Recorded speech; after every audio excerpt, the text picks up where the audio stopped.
नमस्कार दोस्तों, स्वागत है आपका विनाश व्लॉग में। आज हम बात करेंगे मायर एम्स्टल रोथस्चाइल्ड के बारे में। रोथस्चाइल्ड परिवार फ्रैंकफर्ट का एक अमीर परिवार था जिसके फर्स्ट फैमिली मेंबर मायर एम्स्टल रोथस्चाइल्ड थे, जो मिडिल क्लास फैमिली से बिलोंग करते थे। मायर एम्स्टल रोथस्चाइल्ड का जन्म 1744 में हुआ था, जो कि 30 अन्य परिवार के सदस्यों के साथ एक घर में रहते थे और जीवन बिताने के लिए अपने पिता के साथ सिक्के और रेशम जैसी अन्य वस्तुओं का व्यापार करते थे।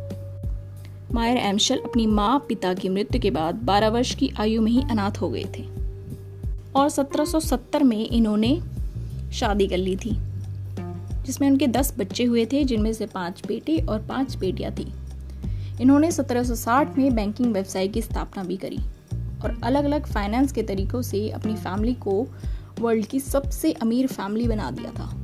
इस तरह ये अनुमान लगाया जाता है कि रोथस्चाइल्ड के पास $500 ट्रिलियन से भी ज़्यादा संपत्ति है। जिस तरह से 18वीं सदी में यूरोप में स्थापित बैंकिंग, वित्त घरों की स्थापना, व्यापार के लिए पूंजी प्रदान करना, रेलवे और स्वेज नहर जैसी बुनियादी ढांचों का निर्माण करना आदि, इन निर्माण से उनकी संपत्ति का अनुमान लगाया जा सकता है। 1744 से 1812 तक मायर एम्स्टल रोथस्चाइल्ड ने अपने फ्रैंकफर्ट में एक बैंकिंग व्यवसाय की स्थापना करी।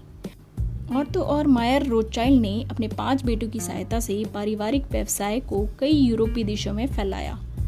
1815 से 1914 तक इसमें दुनिया के सबसे बड़े बैंक को नियंत्रित किया।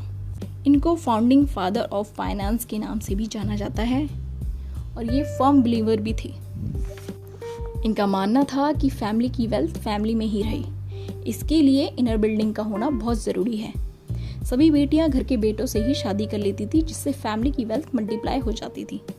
इनके मेजर सोर्स ऑफ इनकम भी थे, जैसे trades, bank, insurance, real estate, investment, exchange etcetera.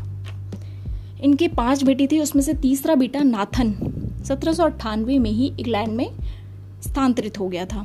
वहाँ इन्होंने कपड़ा व्यवसाय स्थापित किया, जो आज की डेट में 1.9 मिलियन पाउंड के बराबर है। इन्होंने लंदन स्टॉक एक्सचेंज पर भी व्यापार किया और एक बैंक की स्थापना करी।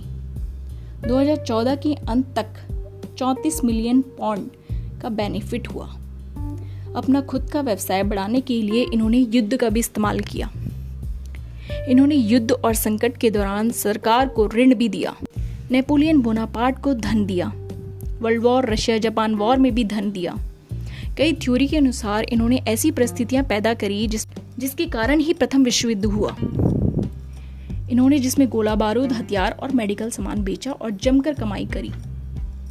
इस सब के बाद भी दूसरे विश्व युद्ध के दौरान रोथस्चाइल्ड परिवार ने दोनों तरफ से लड़ रहे देशों को पैसा दिया और बदले में अपनी जमकर कमाई करी। रोथस्चाइल्ड परिवार आज भी सार्वजनिक जीवन लाइमलाइट से कोसों दूर है। इस परिवार के वंशज यूरोप के सबसे अमीर लोगों में शामिल हैं और इन्हें यूरोप के सबसे बड़े इन्वेस्टमेंट ब्रोकरेज फर्म के मालिकों के रूप में भी जाना जाता है।